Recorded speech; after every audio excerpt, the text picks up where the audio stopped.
दोस्तों, क्या आपके पास आधार कार्ड है? अगर हाँ, तो आज की ये खबर आपके लिए बहुत ज्यादा महत्वपूर्ण है, क्योंकि अगर आपने समय रहते आधार कार्ड से जुड़े जरूरी अपडेट और केवाईसी की जानकारी नहीं ली तो आपकी कई सरकारी योजनाओं का लाभ अटक सकता है। सोचिए, अगर एक दिन अचानक आपकी पेंशन खाते में आना बंद हो जाए, राशन की दुकान पर आपका अंगूठा मैच न करे, प्रधानमंत्री किसान सम्मान निधि की किस्त रुक जाए, आयुष्मान भारत योजना का लाभ न मिले, गैस सब्सिडी खाते में न आए या किसी अन्य सरकारी योजना का पैसा आपके बैंक खाते में पहुंचने से पहले ही रुक जाए, तो क्या होगा? ऐसे बहुत से मामले सामने आते हैं जिनमें लाभार्थी ये सोचते रहते हैं कि सरकार ने योजना बंद कर दी, जबकि असली कारण आधार से जुड़ी गड़बड़ी, केवाईसी अधूरी होना, गलत मोबाइल नंबर, बायोमेट्रिक समस्या या बैंक खाते से आधार सही तरीके से लिंक ना होना होता है।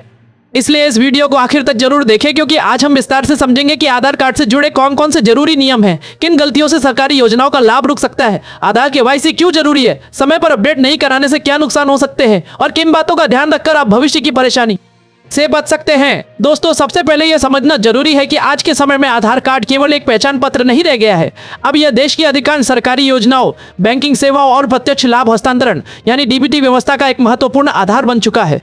केंद्र और राज्य सरकार की अनेक योजनाओं में लाभ सीधे लाभार्थी के बैंक खाते में भेजा जाता है। ऐसे में यदि आधार में कोई तकनीकी या व्यक्तिगत जानकारी गलत हो तो भुगतान प्रक्रिया प्रभावित हो सकती है। जब सरकार किसी योजना का पैसा जारी करती है तो कई मामलों में लाभार्थी की पहचान, बैंक खाते और आधार से जुड़े रिकॉर्ड का मिलान किया जाता है। यदि किसी कारण से रिकॉर्ड मेल नहीं खाते तो भुगतान लंबित हो सकता है। यही कारण है कि समय समय पर लाभार्थियों को आधार की जानकारी सही रखने और आवश्यक होने पर केवाईसी या अपडेट कराने की सलाह दी जाती है। आधार केवाईसी का मतलब केवल इतना नहीं है कि आपने एक बार आधार बनवा लिया और काम खत्म हो गया। यदि आपने वर्षों पहले आधार बनवाया था और उसके बाद मोबाइल नंबर बदल गया, पता बदल गया, नाम में सुधार हुआ, बैंक खाता बदल गया या बायोमेट्रिक में समस्या आ गई, तो कई सेवाओं में दिक्कत आ सकती है। इसलिए समय समय पर अपनी जानकारी की जांच करना और जरूरत पड़ने पर अपडेट कराना समझदारी है। बहुत से लोग ये मान लेते हैं कि यदि बैंक में खाता खुल गया है तो सब कुछ हमेशा के लिए ठीक रहेगा, लेकिन कई सरकारी योजनाओं में आधार आधारित भुगतान प्रणाली का उपयोग होता है। यदि बैंक खाते में आधार सीडिंग या आवश्यक विवरण सही नहीं है तो पैसा आने में देरी या अन्य तकनीकी समस्या हो सकती है। इसलिए बैंक और आधार की जानकारी का मिलान भी महत्वपूर्ण माना जाता है। दोस्तों, पेंशन योजनाओं में भी आधार की भूमिका काफी महत्वपूर्ण हो चुकी है। वृद्धावस्था पेंशन, विधवा पेंशन और दिव्यांग पेंशन जैसी योजनाओं में लाभार्थी की पहचान सुनिश्चित करने के लिए आधार का उपयोग किया जाता है। यदि लाभार्थी का आधार रिकॉर्ड सही नहीं है या आवश्यक सत्यापन पूरा नहीं हुआ है तो भुगतान प्रक्रिया प्रभावित हो सकती है। हालांकि प्रत्येक राज्य के अपने नियम और प्रक्रिया होती है, इसलिए स्थानीय विभाग के निर्देशों का पालन करना जरूरी होता है। इसी प्रकार प्रधानमंत्री किसान सम्मान निधि योजना में भी पात्र किसानों की पहचान, बैंक खाते और आधार से जुड़ी जानकारी का सही होना बेहद महत्वपूर्ण है।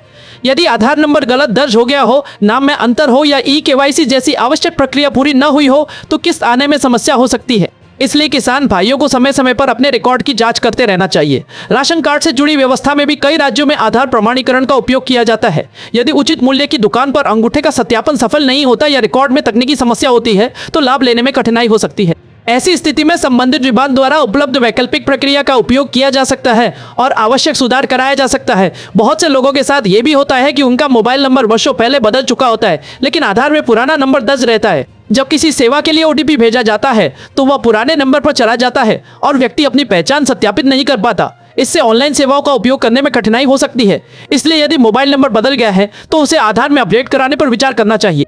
यदि किसी व्यक्ति का नाम आधार में एक तरीके से लिखा है और बैंक या अन्य दस्तावेजों में अलग तरीके से लिखा है तो भी रिकॉर्ड मिलान में समस्या आ सकती है। उदाहरण के लिए कहीं पूरा नाम दर्ज है और कहीं संक्षिप्त नाम या वर्तनी में अंतर है। ऐसी स्थिति में आवश्यकता अनुसार रिकॉर्ड सही कराना लाभदायक हो सकता है। बच्चों के आधार कार्ड के मामले में भी समय पर आवश्यक बायोमेट्रिक अपडेट कराना महत्वपूर्ण माना जाता है। निर्धारित आयु पर बायोमेट्रिक अपडेट नहीं कराने से भविष्य में पहचान सत्यापन संबंधी सेवाओं में परेशानी आ सकती है। इसलिए अभिभावकों को इस संबंध में समय पर जानकारी लेनी चाहिए। कई बार मेहनत मजदूरी करने वाले लोगों के हाथों की उंगलियों के निशान स्पष्ट नहीं रहते। ऐसे मामलों में बायोमेट्रिक प्रमाणीकरण में कठिनाई आ सकती है। यदि बार बार ऐसी समस्या हो रही हो तो निकटतम आधार सेवा केंद्र जाकर आवश्यक सहायता ली जा सकती है। आजकल साइबर धोखाधड़ी भी तेजी से बढ़ रही है।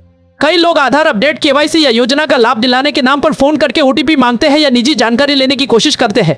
याद रखें कि किसी भी अनजान व्यक्ति को ओटीपी, आधार की गोपनीय जानकारी या बैंक विवरण साझा नहीं करना चाहिए। केवल अधिकृत माध्यमों का ही उपयोग करें। कई लोग सोशल मीडिया पर आने वाले संदेशों पर भरोसा कर लेते हैं कि अमुक तारीख के बाद आधार बंद हो जाएगा या सभी लोगों को दोबारा आधार बनवाना पड़ेगा।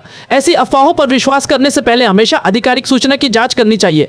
बिना पुष्टि के किसी भी संदेश को आगे बढ़ाना उचित नहीं है। यदि आपको यह संदेह है कि आपके आधार में कोई गलती है तो सबसे पहले अपना नाम, जन्म तिथि, पता, मोबाइल नंबर और अन्य विवरण जांच ले। यदि सुधार की आवश्यकता हो तो अधिकृत आधार सेवा केंद्र के माध्यम से प्रक्रिया पूरी करें। इससे भविष्य में सरकारी योजनाओं का लाभ लेने में अनावश्यक परेशानी से बचा जा सकता है। दोस्तों, याद रखिए कि सरकारी योजनाओं का लाभ रुकने का कारण हमेशा योजना बंद होना नहीं होता। कई बार छोटी छोटी तकनीकी गलतियां, अधूरी जानकारी या रिकॉर्ड में अंतर भी बड़ी परेशानी का कारण बन जाते हैं। इसलिए समय रहते अपने आधार, बैंक और संबंधित योजना के रिकॉर्ड की जांच करते रहना एक अच्छी आदत है। आगे हम विस्तार से समझेंगे कि आधार से जुड़ी किन किन बातों का ध्यान रखना चाहिए, किन परिस्थितियों में लाभ प्रभावित हो सकता है, किन गलतियों से बचना चाहिए और जरूरत पड़ने पर सही प्रक्रिया क्या है, ताकि आपकी पेंशन, राशन, किसान सम्मान निधि और अन्य सरकारी योजनाओं का लाभ बिना किसी रुकावट के मिलता रहे।